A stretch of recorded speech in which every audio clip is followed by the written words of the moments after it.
नमस्कार दोस्तों, मैं हूं डॉक्टर ज्योति और मैं आपका बहुत बहुत स्वागत करती हूं मेरे यूट्यूब चैनल में। आज की इस वीडियो में हम बात करने वाले हैं पैनिक अटैक्स के बारे में। पैनिक अटैक्स और एंजाइटी क्या होता है, पैनिक अटैक्स क्यों आते हैं, कब आते हैं और कौन से कॉजेस हो सकते हैं, और साथ ही में ये पैनिक अटैक्स जो है इसके क्या सिम्टम्स हो सकते हैं और इसकी ट्रीटमेंट क्या हो सकती है, इसके बारे में डिटेल में आज इस वीडियो में हम बात करने वाले हैं। साथ ही में हम ये जो पैनिक अटैक्स के इसके होम्योपैथिक मेडिसिन के बारे में भी डिस्कस करेंगे, लेकिन ये टॉपिक जो है वो हम नेक्स्ट वीडियो में डिस्कस करेंगे। इस वीडियो में हम कॉजेस, सिम्टम्स और ट्रीटमेंट क्या होनी चाहिए इसके बारे में डिटेल में आज इस वीडियो में डिस्कस करने वाले हैं। लेकिन इससे पहले आपने मेरे यूट्यूब चैनल को अभी तक सब्सक्राइब नहीं किया है तो प्लीज़ सब्सक्राइब कर दीजिए और साथ ही में जो बेल आइकन का बटन है उसे प्रेस कीजिए, ताकि मैं जब भी नए वीडियोज़ अपलोड करूँगी तो सबसे पहले आपको उस वीडियोज़ के नोटिफिकेशन मिलते रहेंगे। तो ये जो पैनिक अटैक्स है वो क्या होता है, तो एक्चुअली में ये जो पैनिक अटैक्स होता है, जो व्यक्ति उसको पैनिक अटैक्स आते हैं तो उसको उसके मन के अंदर से डर महसूस होता है। हालांकि उसके सामने कोई डेंजर सिचुएशन नहीं रहती है, उसके सामने कोई हार्मफुल सिचुएशन नहीं रहती है, कोई भी उसको चोट नहीं पहुंचा सकता है, फिर भी वो मन से डर जाता है। उसके अंदर से उसको ऐसे फीलिंग आती है कि वो डर रहा है, कुछ तो भी उसके साथ होने वाला है। तो ऐसे कंडीशन में उसको पैनिक अटैक्स आते हैं। जब ये पैनिक अटैक्स आते हैं तो बहुत ज़्यादा वो डरा हुआ रहता है, बहुत भयानक वो सिचुएशन रहती है। और जब ये पैनिक अटैक्स आते हैं तो उसको ऐसे लगता है कि वो उसका कंट्रोल जो है वो खो रहा है, और उसको ऐसे लगता है कि उसको हार्ट अटैक आ जाएगा और वो मर जाएगा, इतना डर उसके मन में बैठा रहता है।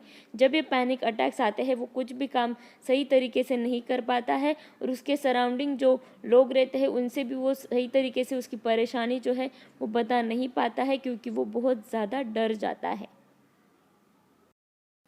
तो ये जो पैनिक अटैक्स होते हैं उसके क्या क्या कॉजेस हो सकते हैं, उसके क्या क्या कारण हो सकते हैं, उसके बारे में हम बात करते हैं।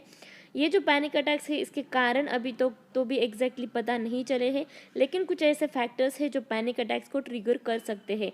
तो पहला और मोस्ट इम्पोर्टेंट फैक्टर हो सकता है वो है जेनेटिक्स। अगर किसी पेरेंट्स में हिस्ट्री है कि उनको पैनिक अटैक्स आते थे तो उनके बच्चों में फ्यूचर में जेनेटिक्स के तौर पर उनको भी पैनिक अटैक्स आने की सिचुएशन जो है वो बन सकती है। अगर कोई व्यक्ति है जो मेजर स्ट्रेस से गुजरा हुआ है, यानी कि उसके पर्सनल लाइफ में या फिर उसके जो एनवायरमेंटल सिचुएशन है, उसके जॉब में या फिर उसके फैमिली में कुछ क्राइसिस चल रहे हैं, तो उसके वजह से वो स्ट्रेस में जाता है, बहुत ज़्यादा सोचने लगता है उस बातों में, या फिर उस बातों का उस पर बहुत ज़्यादा असर पड़ता है, इवन तक वो डिप्रेशन में चला जाता है, तो उस वक्त भी उसको पैनिक अटैक्स जो है वो आ सकते हैं। अगर कोई व्यक्ति है जो जॉब या फिर किसी एनवायरनमेंट में काम कर रहा है, तो वो एनवायरनमेंट जो है वो बहुत ज़्यादा स्ट्रेसफुल है, या फिर वहाँ पर बहुत ज़्यादा नेगेटिव इमोशंस है, तो उसकी वजह से भी वो व्यक्ति जो है वो सेंसिटिव रहने की वजह से उसमें पैनिक अटैक्स आने के चांसेस जो है वो बने रहते हैं। या फिर कोई व्यक्ति है उसके ब्रेन के जो फंक्शंस है, यानी कि सेरेब्रम या फिर सेरेबेलम के जो फंक्शंस है वो अगर चेंज हो जाते हैं किसी कारणों के वजह से, तो उस व्यक्ति में भी स्ट्रेस जो है वो बढ़ता है और उनमें पैनिक अटैक्स जो है वो आने के चांसेस जो है वो बनते हैं। तो ये जो पैनिक अटैक्स आते हैं इसके क्या क्या सिम्टम्स हो सकते हैं, अब उसके बारे में हम बात करते हैं। जब ये पैनिक अटैक्स आते हैं तो आपके मेंटल और फिजिकल सिम्टम्स दोनों चेंज हो जाते हैं।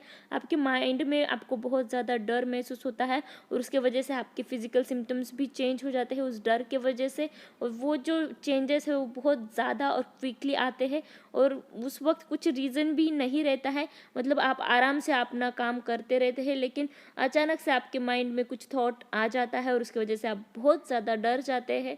और ये जो पैनिक अटैक है वो बहुत ज़्यादा डरावना रहता है और बहुत ज़्यादा डिस्ट्रेसिंग रहता है। मोस्ट ऑफ द जो पैनिक अटैक्स आते हैं वो 5 या 20 मिनट के लिए रहते हैं, लेकिन किसी किसी व्यक्ति में ये 1 घंटे तक भी मौजूद रह सकते हैं। उस वक्त आपको क्या क्या सिम्टम्स देखने को मिलते हैं, जब ये पैनिक अटैक्स आपको आते हैं तो आपके हार्ट बीट्स जो है वो बढ़ जाते हैं, जिसे हम टैकीकार्डिया बोलते हैं। नॉर्मल 70 to 80 रहते हैं, लेकिन उस अटैक के दौरान आपके 120 130 भी हो जाते हैं, और जब ये हार्ट रेट बढ़ते हैं, पैनिक अटैक आता है, तो आप कभी कभी चक्कर आकर भी गिर जाते हैं या फिर आपको बहुत ज़्यादा पसीना आता है। ये डर की वजह से आपको मितली की तकलीफ़ें भी बहुत ज़्यादा होती है। साथ ही में आपके चेस्ट में, सीने में आपको बहुत ज़्यादा दर्द भी महसूस होता है, ऐसे लगता है आपको हार्ट अटैक आ जाएगा। साथ ही में आपको सांस लेने में भी तकलीफ़ होती है। आप सांस लेने का प्रयास करते हैं लेकिन आप सांस नहीं ले पाते हैं, इतना डर जाते हैं। और साथ ही में आपके हाथ पैर जो है वो बहुत ज़्यादा गर्म हो जाते हैं या फिर ठंडे पड़ जाते हैं।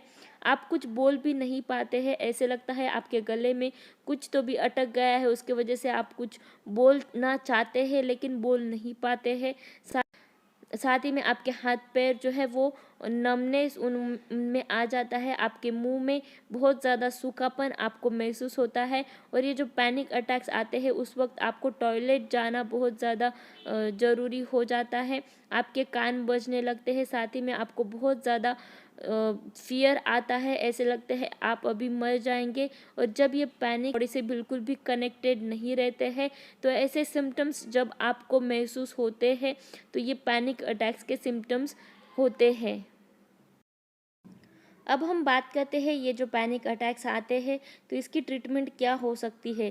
तो ट्रीटमेंट जो है वो आपके पैनिक अटैक्स को कम करने में मदद करती है, आपके सिम्टम्स को कम करने में मदद करती है। तो ये जो पैनिक अटैक्स है इसकी ट्रीटमेंट आपके सिम्टम्स पर डिपेंड रहती है। आपके सिम्टम्स कितने ज़्यादा है और उसके एपिसोड्स कितने आते हैं उस पर ये ट्रीटमेंट जो है वो डिपेंड रहती है। अगर आपको पैनिक अटैक्स कम है और अभी चालू हुए हैं, एक्यूट है, तो आपको साइकोलॉजिकल जो थेरेपीज़ है उससे भी रिलीफ मिल जाता है, उस वक्त आपको मेडिसिन की ज़रूरत नहीं रहती है। लेकिन अगर आपको बहुत पुरानी बीमारी है, क्रॉनिक है और आपके एपिसोड्स भी बहुत ज़्यादा है और पैनिक अटैक्स भी ज़्यादा है, तो उस वक्त आपको मेडिसिन प्लस साइकोलॉजिकल जो थेरेपीज़ होती है उसकी ज़रूरत पड़ती है।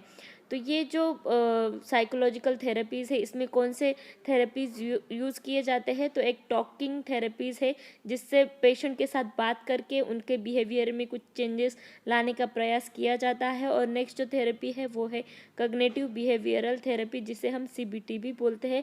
Most of the psychologist CBT का इस्तेमाल करते हैं पैनिक अटैक्स में, स्ट्रेसफुल सिचुएशन में। सीबीटी यानी कि कॉग्निटिव बिहेवियरल थेरेपी, ये जो थेरेपी है ये एक थेरेपी आपके जो भी बिहेवियर है या फिर आपकी जो भी थिंकिंग है उसको चेंज करने का काम ये सीबीटी जो है ये करती है।